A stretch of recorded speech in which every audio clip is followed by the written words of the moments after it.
ছেলেরা যদি 4টা বিয়ে করতে পারে তাহলে মেয়েদেরও 4টা কেন, মেয়েরা আরো বেশি করবে, কারণ মেয়েদের এনার্জি অলওয়েজ বেশি থাকে। ছেলেরা যদি 4টা বিয়ে করতে পারে তাহলে মেয়েরা পারবে না কেন?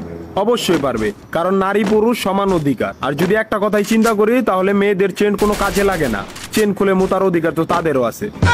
মালে আসেন, একটা চাবি দিয়া যদি 4টা তালা খোলা যায় ওটাকে বলা হয় মাস্টার কি, আর একটা তালা যদি 4টা চাবিতেই খুলে সেটাকে বলা হয় কি।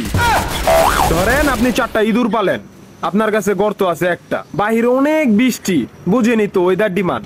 এখন 4টা ইঁদুরের একসাথে গর্তে ঢুকতে হবে, তখন আপনি কি করবেন?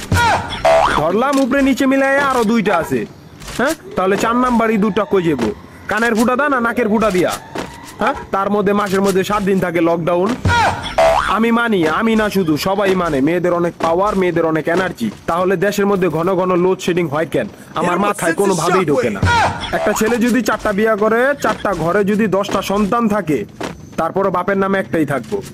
এখন আপনি যদি 4টা বিয়ে করেন, একটা সন্তান হয়, তাহলে বাপের নাম কি দিবেন? সলিমুদ্দিন, কলিমুদ্দিন, আনোয়ার, মনোয়ার, নাকি গড়ে মিলাইয়া জানোয়ার? আপনি কি নারী না ঢাকা শহরের লোকাল গাড়ি? 30টা সিট ফুল, 20 জন দাঁড়ানো, তারপরও বলে পিছনে সিট খালি, ওঠেন তাড়াতাড়ি, পিছনে সিট খালি, ওঠেন তাড়াতাড়ি। শুধু এই সমস্ত মেয়েদের কারণে পুরা নারী জাতির সম্মানহানি হয়।